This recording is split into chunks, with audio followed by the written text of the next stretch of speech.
기도는 기도하는 사람을 변화시킨다. 유재덕. 징조를 구하는 기도를 하라.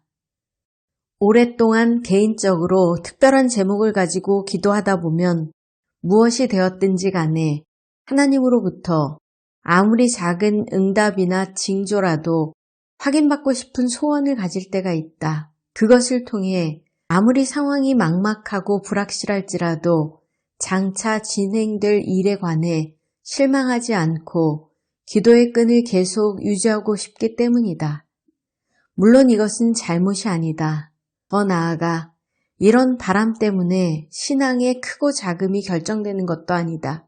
하나님은 우리의 이런 기대를 결코 저버리지 않으신다.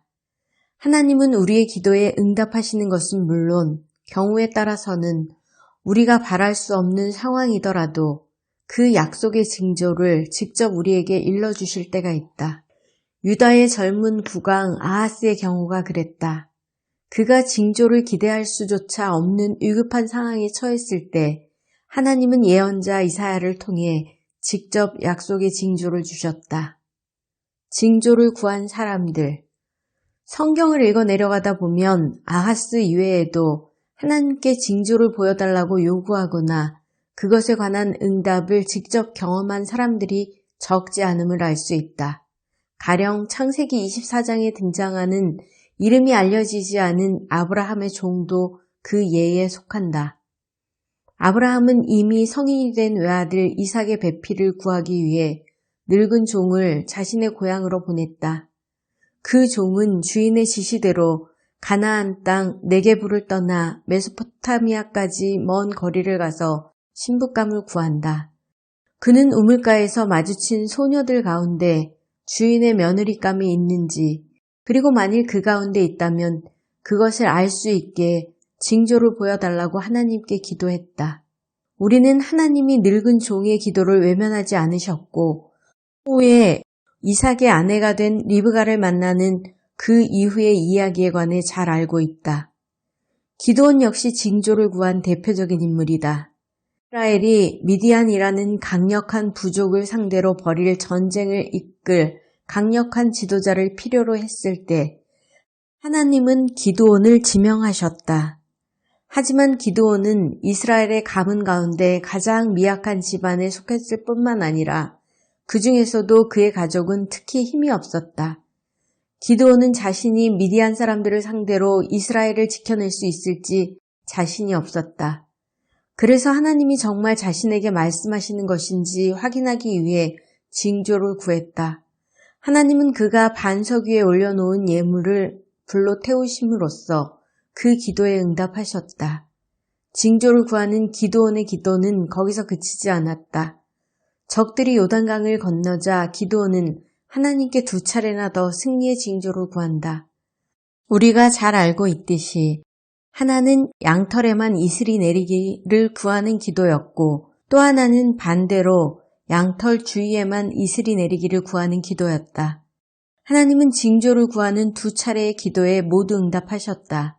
이 응답을 통해 기드온은 하나님이 자신을 도와 이스라엘을 구원하실 것을 확신하게 되었고 터무니없이 적은 인원의 군대를 이끌고 가 침입자들을 몰아낼 수 있었다. 아하스의 기도. 다시 아하스의 경우로 돌아가 보자.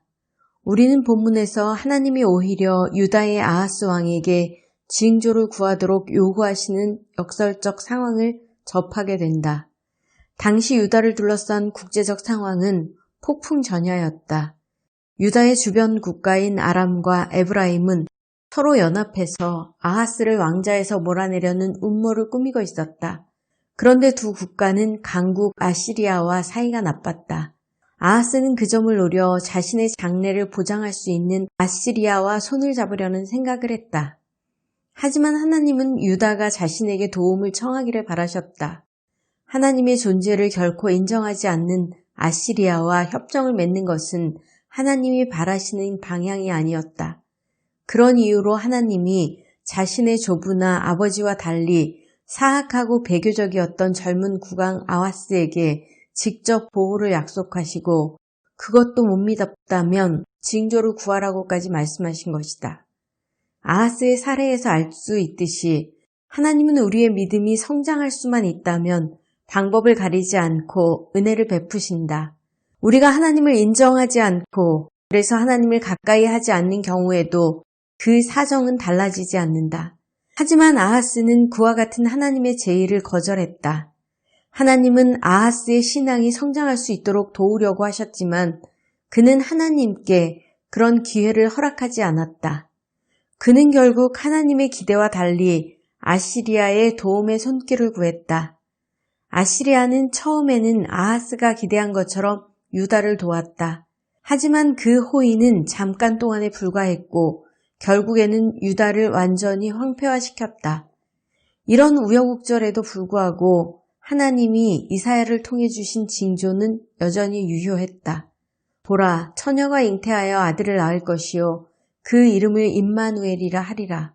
그 징조는 나중에 예수님을 통해 성취되었다. 진정한 사랑을 보여주기 위해 하나님이 직접 이 땅에 오시겠다는 그 징조는 유대인은 물론 지상의 모든 사람들을 위한 것이었다. 임재의 상징, 징조. 우리는 기도로서 징조를 구하되 하나님의 응답이 주어지면 그대로 순종해야 한다. 그리고 우리가 구하지 않았음에도 하나님이 일방적으로 주시는 이례적인 징조 역시 순종하고 따라야 한다. 켄 가이어는 예수님과 함께 춤을 해서 자신이 겪은 일을 소개했다. 한 번은 밤늦게 집 근처의 편의점에 들러 물건을 구입하고 나오는데 노숙자가 남은 동전을 청했다. 주머니를 뒤져 가지고 있던 돈을 모두 건네고 차에 시동을 거는 순간 음성이 들려왔다. 25달러다. 그 사람은 그 돈이 필요하다. 가이어는 그 음성 때문에 혼란스러웠다. 하지만 순종했다. 그는 급히 집으로 가서 20달러를 봉투에 담아 편의점으로 향했다. 하지만 노숙자는 없었다. 가이어는 뒤편에 있는 도넛 가게로 갔다. 혹시 거기에 그 사람이 있을지도 모를 일이었다. 실제로 노숙자는 그곳에서 스티로폼 컵을 부여잡고 손을 녹이고 있었다. 가이어가 기지를 발휘해 다른 사람들이 눈치채지 못하도록 돈을 건네고 나오자 노숙자도 따라 나왔다. 그렇게 마주한 두 사람은 뜨거운 눈물을 흘렸다. 한 사람은 예상치 못한 선물에 관한 감사였고 또 한 사람은 그렇게 돕게 하신 하나님의 배려 때문이었다. 가이어는 당시를 회고하며 이렇게 말한다. 그분은 우리가 늘 거절할 수 있는 방식으로 오신다. 물론 징조를 구하는 기도가 습관으로 흐르면 문제가 될 수 있다. 하나님이 주시는 징조에 지나치게 집착하면 바라는 것들의 실상이며 보지 못하는 것들의 증거인 믿음의 본질이 훼손될 수도 있기 때문이다. 하지만 가족이나 주위 사람들의 문제를 위해 기도하면서 더할 수 없는 막막함 때문에 기도의 자신감을 잃고 용기가 사라질 때 아브라함의 종이나 기드온처럼 징조를 구하는 것은 믿음을 회복하는 한 가지 방법이 될 수 있다. 경우에 따라서는 하나님이 직접 징조를 주시기 때문이다. 하나님이 환경을 통해 응답하시는 것을 지켜보는 것은 분명 가슴 설레는 일이다. 벤 피터스는 하나님의 배려를 이렇게 설명한다. 우리는 하나님이 기도에 있어 주도권을 가지고 계시다는 것을 깨달아야 한다. 그러나 그것이 하나님이 택하시는 유일한 방법은 아니다. 하나님은 또한 당신의 은혜와 친절로 우리를 압도하심으로 우리를 기도하게 하실 수도 있다. 기도는